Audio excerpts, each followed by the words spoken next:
आज के इस वीडियो में हम देखेंगे लाइट का ही एक टॉपिक, लाइट चैप्टर का एक टॉपिक है। आप लोग पढ़े होंगे, जानते होंगे, dispersion of light. Dispersion of light, dispersion of light, प्रकाश का वर्ण विक्षेपण, प्रकाश का वर्ण विक्षेपण क्या है? टॉपिक है प्रकाश का वर्ण विक्षेपण। प्रकाश का वर्ण विक्षेपण होता क्या है? जब कोई श्वेत प्रकाश की किरण किसी प्रिज्म पर पड़ती है।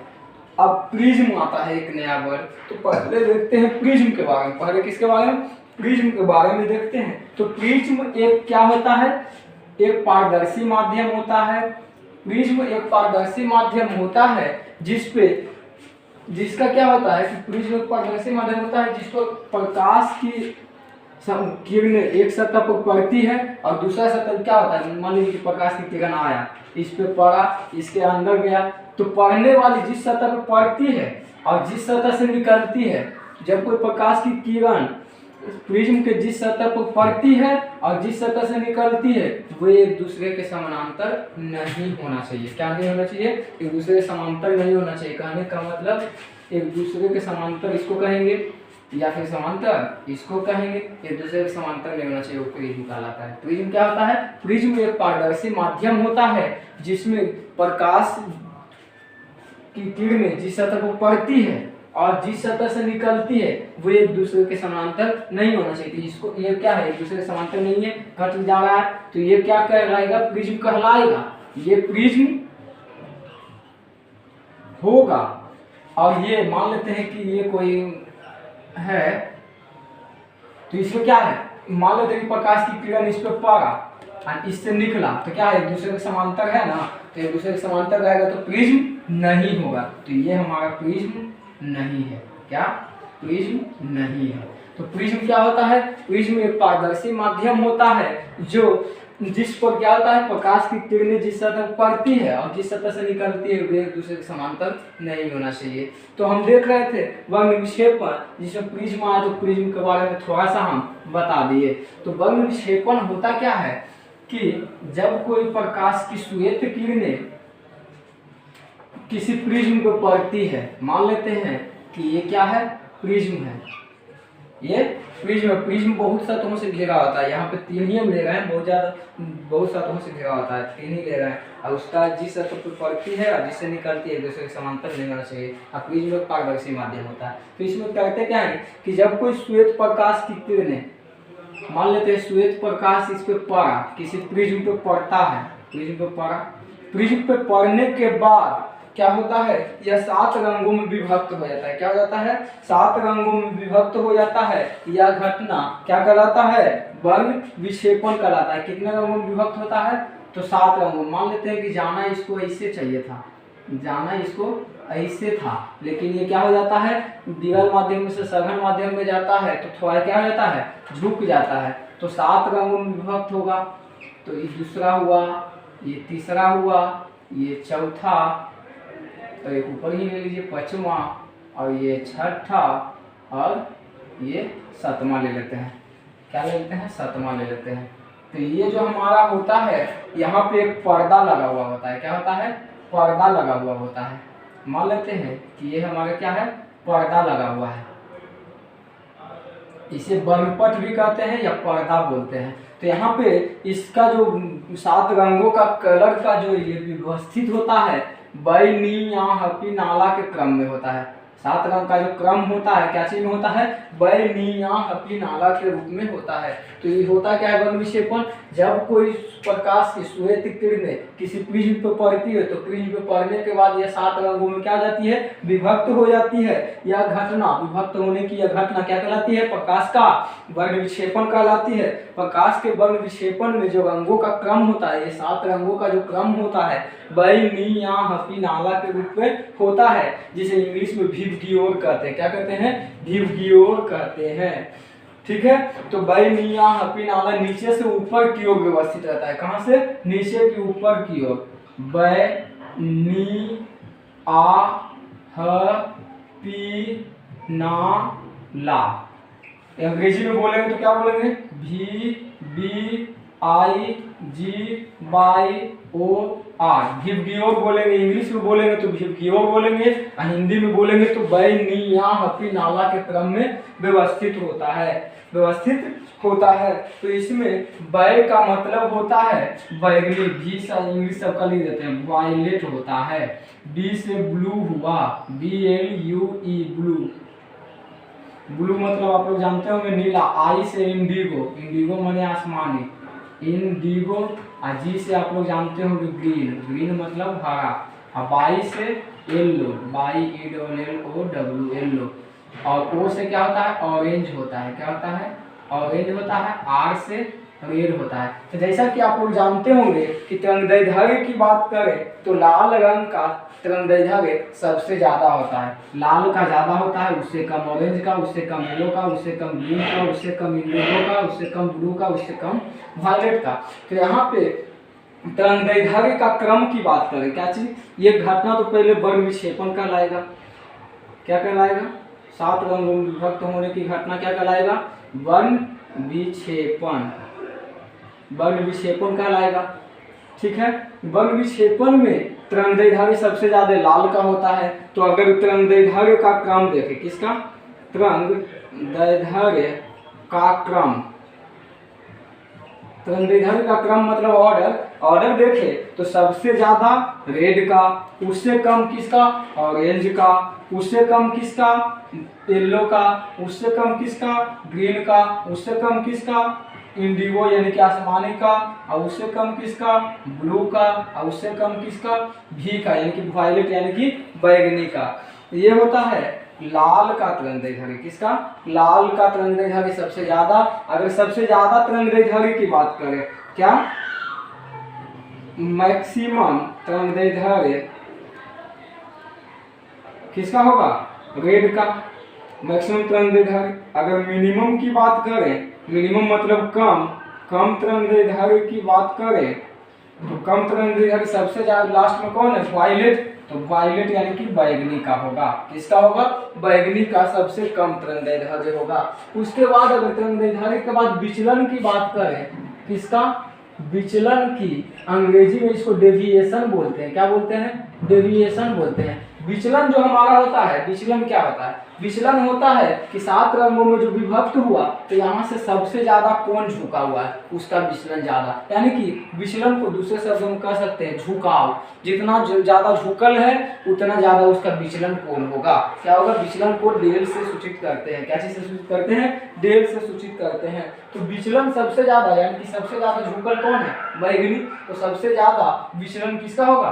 बैगनी का, उससे कम नीला का, उससे कम आसमानी का, उससे कम हरा, उससे कम पीला, उससे कम ना मतलब नारंगी, और उससे कम लाल का। तो यहाँ पे विचलन का क्रम अगर देखें, किसका? विचलन का क्रम यानी कि ऑर्डर ऑफ डेविएशन। ऑर्डर देखें डेविएशन का तो सबसे ज्यादा किसका होगा? भिवगियोर में सबसे पहले बैगनी का, उससे कम ब्लू का, उससे कम इंडिगो का, उससे कम ग्रीन का, और उससे कम बाई यानी कि येलो का, और उससे कम किसका? ऑरेंज का, और उससे कम किसका? आर का। तो सबसे कम अगर विचलन की बात करें तो किसका होगा? रेड का। यानी कि तिरंगधारी का उल्टा क्या होता है? विचलन। तिरंगधारी का उल्टा विचलन होता है। तो मैक्सिमम तिरंगधारी लाल का था, तो यहाँ पे मैक्सिमम विचलन किसका होगा? बैगनी का। मैक्सिमम किसका होगा? बैगनी का। किसका होगा? बैगनी यानी कि वायलेट का। मिनिमम यानी कि कम विचलन किसका होगा? तो कम विचलन का सबसे कम झुका हुआ कौन है यहाँ पे? तो लाल कम झुका हुआ है ना, सबसे ज्यादा झुका हुआ क्या है? बैगनी है। झुकाव को विचलन कहते हैं। तो मिनिमम विचलन किसका? रेड का यानी कि लाल का। किसका? लाल का विचलन सबसे कम होगा, और सबसे ज्यादा किसका होगा? बैगनी का। ये ऑर्डर है, ऑर्डर भी कभी कभी एग्जाम में पूछता है। उसके बाद आवृत्ति देखेंगे, किसका?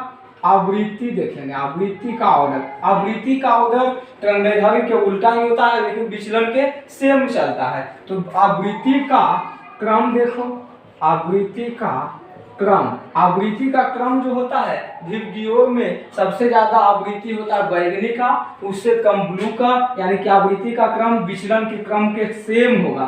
तो बैगनी का सबसे ज्यादा आवृत्ति, उससे कम ब्लू का, उससे कम इंडिगो का, उससे कम हरा यानी कि ग्रीन का, उससे कम येलो का, उससे कम वो ऑरेंज का और उससे कम रेड का। यानी कि मैक्सिमम फ्रीक्वेंसी यानी कि आवृत्ति मैक्सिमम यानी कि ज़्यादा आवृत्ति किसकी होगी? तो वायलेट यानी कि बैगनी का, किसका? बैगनी का सबसे ज़्यादा आवृत्ति होगा।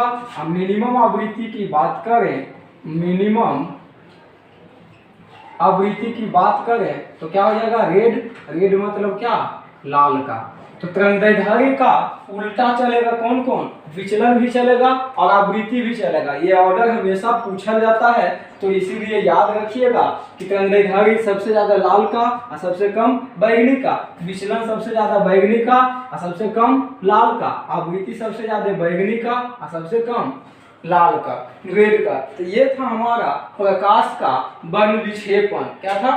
प्रकाश का वर्ण विक्षेपण। आगे हम लोग देखेंगे कोणीय वर्ण विक्षेपण। ये तो था केवल वर्ण विक्षेपण, आगे देखेंगे कोणीय वर्ण विक्षेपण। कोणीय वर्ण विक्षेपण होता क्या है ना कि दो रंगों के बीच का कोण, मान लिया जाए बैगनी और लाल के बीच का कोण कितना हो रहा है, नीला और नारंगी के बीच का कोण कितना है, तो दो रंगों के बीच के कोण को कहते हैं कोणीय वर्ण विक्षेपण। क्या कहते हैं? कोणीय वर्ण विक्षेपण। तो अगला टॉपिक जो हम देखेंगे कोणीय वर्ण विक्षेपण देखेंगे।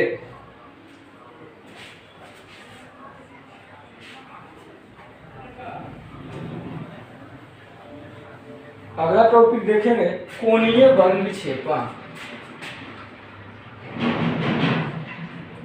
कोणीय वर्ण विक्षेपण, एंगुलर डिस्पर्सन। कोणीय वर्ण विक्षेपण इंग्लिश में क्या बोलेंगे? Angular dispersion. कोणीय वर्ण विक्षेपण क्या होता है? दो रंगों के बीच का कोण, जिसे डेल क्या चीज से सूचित करते हैं? इसे थीटा से सूचित करते हैं। कोणीय वर्ण विक्षेपण को थीटा से सूचित करते हैं। दो रंगों के बीच का कोण, मान लेते हैं बैगनी और लाल के बीच में लेते हैं, तो दो रंगों के बीच का कोण यानी कि विचलन कोण, तो विचलन कोण को डेल से सूचित करते हैं, अभी बताए हैं। तो बैगनी रंग का विचलन कोण यानी कि डेल भी माइनस दो रंगों के बीच का कोण, बीच का कोण मतलब अंतर, अंतर मतलब घटाव, तो रेड के बीच का कोण ले रहे हैं बैगनी और रेड का, तो डेल भी माइनस डेल आर हमारा क्या हो जाएगा? कोणीय वर्ण विक्षेपण। तो कोणीय वर्ण विक्षेपण का परिभाषा अगर कोई पूछे तो बोलेंगे दो रंगों के बीच के कोण को क्या कहते हैं? कोणीय वर्ण विक्षेपण कहते हैं तथा इसे थीटा से सूचित करते हैं। थीटा क्या है यहाँ पे? कोणीय वर्ण विक्षेपण। और डेल भी क्या है? विचलन कोण है बैगनी का, बैगनी का विचलन कोण, और डेल आर क्या है? लाल का विचलन कोण। तो दो रंगों के बीच के कोण को कहते हैं क्या? कोणीय वर्ण विक्षेपण। अगला टॉपिक देखेंगे एंगुलर डिस्पर्सन पावर, कोणीय वर्ण विक्षेपण क्षमता। अगला क्या देखेंगे? कोणीय वर्ण विक्षेपण क्षमता। कोणीय वर्ण विक्षेपण क्षमता, वर्ण विक्षेपण क्षमता, कोणीय वर्ण विक्षेपण क्षमता। एंगुलर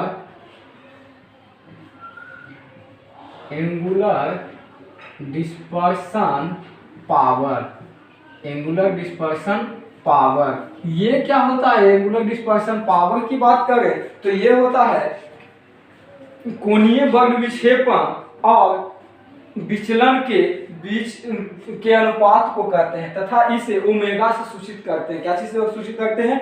कि ये होता क्या है? कोणीय वर्ण विक्षेपण, ये जो है कोणीय वर्ण विक्षेपण और विचलन, विचलन को डेल से सूचित करते हैं, ये दोनों के अनुपात को क्या कहते हैं? कोणीय वर्ण विक्षेपण क्षमता तथा इसे कौन से सूचित करते हैं? ओमेगा से सूचित करते हैं। ओमेगा बराबर कोणीय वर्ण विक्षेपण यानी कि थीटा और डेल यानी कि विचलन के अनुपात को कहते हैं। कोणीय वर्ण विक्षेपण क्षमता किसे कहते हैं? जिसे ओमेगा से सूचित करते हैं।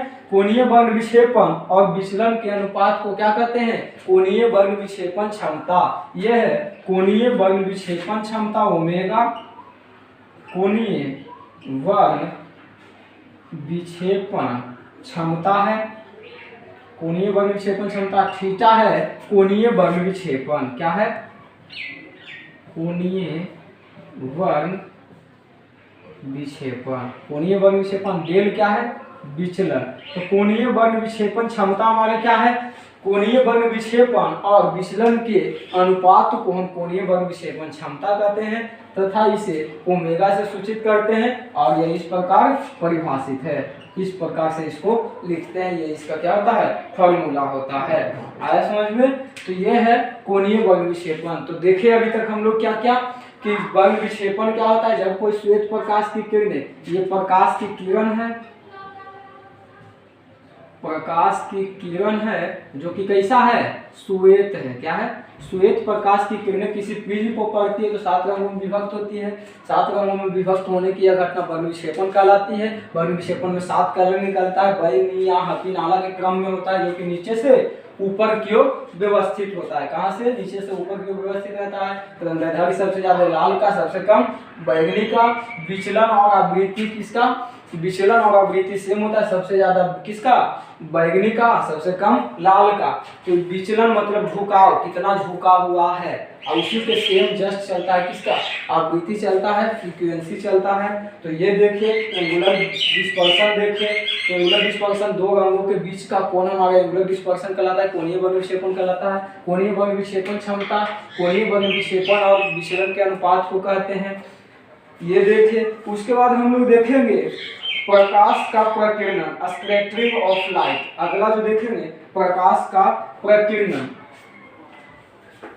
जो कि इस वीडियो का लास्ट टॉपिक रहेगा।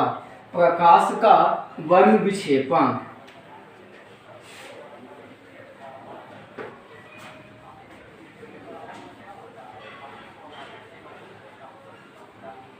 स्कैटरिंग ऑफ लाइट, प्रकाश का वर्ग विक्षेपण, प्रकाश का वर्ग विक्षेपण, प्रकाश का प्रकीर्णन, प्रकाश का प्रकीर्णन, स्कैटरिंग ऑफ लाइट,